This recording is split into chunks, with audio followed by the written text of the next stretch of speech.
নজর রাখতে হচ্ছে ডালখোলার দিকে, যেখানে এক ব্যবসায়ীকে গুলি করা হয় এমনই অভিযোগ কিন্তু উঠে আসছে। চাঞ্চল্যকর ঘটনা ডালখোলা থেকে।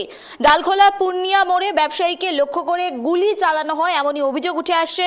উত্তর দিনাজপুর জেলার ডালখোলা পূর্ণিয়া মোড়ে এক ব্যবসায়ীকে লক্ষ্য করে দুষ্কৃতীরা গুলি ছোড়ে এমনটাই অভিযোগ উঠে আসে। ঘটনার চাঞ্চল্য ছড়িয়েছে গোটা এলাকায়।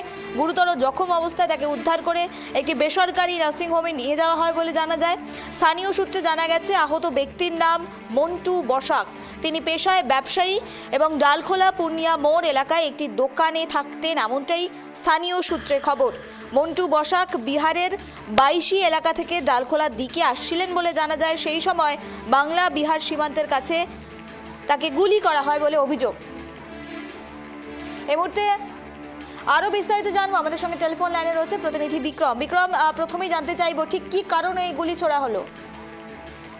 এখনো পর্যন্ত তো কারণটা জানা যায়নি কি কারণে গুলি চালানো হয়েছে। তবে দুজন বাইকে ছিল, একজন যে ব্যবসায়ী সে বাইকে ছিল এবং অপর একজন তার সহকর্মী সে বাইকে ছিল। যেমনটা জানা যাচ্ছে যে পিছন থেকে এসে গুলি চালিয়েছে। তবে একদম বিহার এবং বাংলা সীমান্তে গুলিটা চলেছে এবং ব্যবসায়ী এখনো পর্যন্ত গুরুতর জখম অবস্থায় কিন্তু পূর্ণিয়া মোড় একটি বেসরকারি হাসপাতালে চিকিৎসাধীন রয়েছে। মোট 3-4 রাউন্ড গুলি চলেছে বলে কিন্তু প্রাথমিকভাবে অনুমান করছে স্থানীয় বাসিন্দা এবং তার সাথে যে একজন ছিল সে। মূলত এই ব্যবসায়ী কারণে গুলি চলেছে না শত্রুতা সেটাও কিন্তু এখনো পর্যন্ত জানা যায়নি। তবে পুলিশ সূত্রে যেমনটা জানা যাচ্ছে যে একদম বাংলা এবং বিহার সীমান্ত এলাকাতেই গুলিটা চলেছে। তার বাড়ি বিহার এলাকাতে এবং সে পূর্ণিয়া মোড়ে তার দোকান রয়েছে, সেখানে ব্যবসা করে, ডিলার তিনি একজন। এবং যখন তিনি বিহার থেকে আসছিল সেই সময় কিন্তু একদম বাংলা এবং বিহার সীমান্ত এলাকাতেই গুলিটা চলেছে। তবে পুলিশ গোটা ঘটনার তদন্ত শুরু করেছে।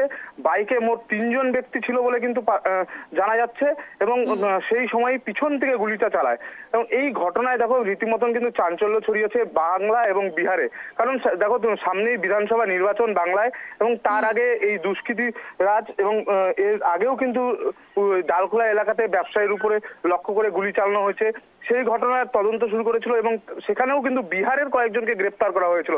অর্থাৎ এই যে বাংলা এবং বিহার সীমান্ততে যে গুলি চলে সেই সবটাই কিন্তু বিহার থেকে লোক এসে কিন্তু গুলি চালায় এবং সেই হিসাবে কিন্তু পুলিশও কিন্তু মোতায়েন করা হয়েছিল। তবে নাকা চেকিং চলায় সেই বাংলা বিহার সীমান্ততে নাকা চেকিং চলে এবং সেই নাকা চেকিং এড়িয়ে কিভাবে দুষ্কৃতীরা বিহার এবং বাংলা সীমান্তে এসে গুলি চালালো প্রকাশ্য দিবালোকে, সে নিয়েও কিন্তু প্রশ্ন উঠছে। রীতিমতন সাধারণ মানুষ কিন্তু আতঙ্কে রয়েছে এবং গোটা ঘটনার বিহার পুলিশ কিন্তু তদন্ত শুরু করেছে এবং তারপরে ঘটনার পরেই কিন্তু পুরো নাকা চেকিং এর ব্যবস্থা করা হয়েছে এবং এই ঘটনা কারা করেছে তাদের উপরে এখন তল্লাশি চালাচ্ছে বিহার পুলিশ। বিক্রম, জানতে চাইবো যে ব্যবসায়ীর কথা বলা হচ্ছে যিনি ইতিমধ্যে আহত রয়েছেন, তার কি কোনো রাজনৈতিকভাবে কোনো ব্যাকগ্রাউন্ড লক্ষ্য করা যাচ্ছে কি?